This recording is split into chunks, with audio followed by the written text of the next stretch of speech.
কারণ কি জানেন? ওই কোর ইস্যুগুলোর মধ্যে সংস্কার প্রস্তাব আছে যে কোনো দল থেকে পরপর 2বার প্রধানমন্ত্রী নির্বাচিত হতে পারবে না এবং একই ব্যক্তি পার্টির চেয়ারম্যান হতে পারবে না। ঠিকানায় খালিদ মহিউদ্দিন অনুষ্ঠানে খালেদ কিন্তু এই প্রশ্ন করেছিলেন এই ভণ্ডকে। তিনি স্বভাবসুলভভাবেই এড়িয়ে গেছেন। জাহেদ সাহেব, আপনি বিএনপিকে ভেঙে ফেলার কথা বললেন কেন? কি কারণে আপনার মনে হলো যে সরকার বিএনপিকে ভেঙে ফেলার চেষ্টা করছে? একটু ক্লিয়ার করে বলেন তো।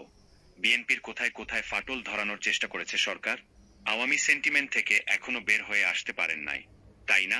ডক্টর খলিল, প্রফেসর রিয়াজ আর পিনাকিকে উদ্দেশ্য করে আপনি পচা দেশ কথাটার রেফারেন্স টানলেন। তারা তো এমন কোনো মন্তব্য করেন নাই, বা করার প্রশ্নই আসে না। তাহলে আপনি কেন তাদেরকে ছোট করলেন? Why are you putting your smelly words into their mouth? Zahed সাহেব তার কথার শয়তানিতে আবারও বললেন, সেনাবাহিনী সরকারের অংশ হলেও সরকারের বাইরে রেখেই কথা বলতে চাই। তার আগে একটু বলেন আপনার এই ফালতু চাওয়ার পেছনের কারণটা কি? প্রধান উপদেষ্টা ও তারেক রহমান একমত হওয়ার পরও ওয়াকারকে লাগবে কেন?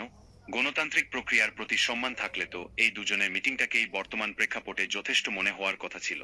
সেটা আপনার মনে হলো না কেন? মনে হলো না, তার কারণ হলো যে বটবৃক্ষের ছায়ায় হাসিনার আমল থেকে বাকস্বাধীনতা চর্চা করেন, সেই বটগাছকে কি আর দূরে রাখা যায়? আরও একটা কারণ আছে। ওই যে বলেছি না যে তার কম্পিটিশন হচ্ছে পিনাকি ভট্টাচার্যের সাথে। তার উচ্চতা আর প্রভাব রাখার পর্যায়ে যেতে গেলে একটা বড় খুঁটি লাগবে তো জাহেদ মিয়া। অতি নীচ মানসিকতার প্রশ্ন দিয়ে ফাইনালি জাহেদ মিয়া বললেন, প্রধান উপদেষ্টা বেশ কিছু প্রতিষ্ঠানের ব্যবসা নিয়েছেন। সেগুলোর ভবিষ্যৎ নিয়ে কোনো দুশ্চিন্তা থাকলে সে বিষয়েও তিনি যুক্তরাজ্য সফরকালে তারেক রহমানের কাছে সাহায্য চাইতে পারেন। কি আর বলবো জাহেদ সাহেব, আপনার এমন সব পর্যালোচনা আরো বেশি বেশি করে করুন। ইউটিউবে রেকর্ড হয়ে থাক।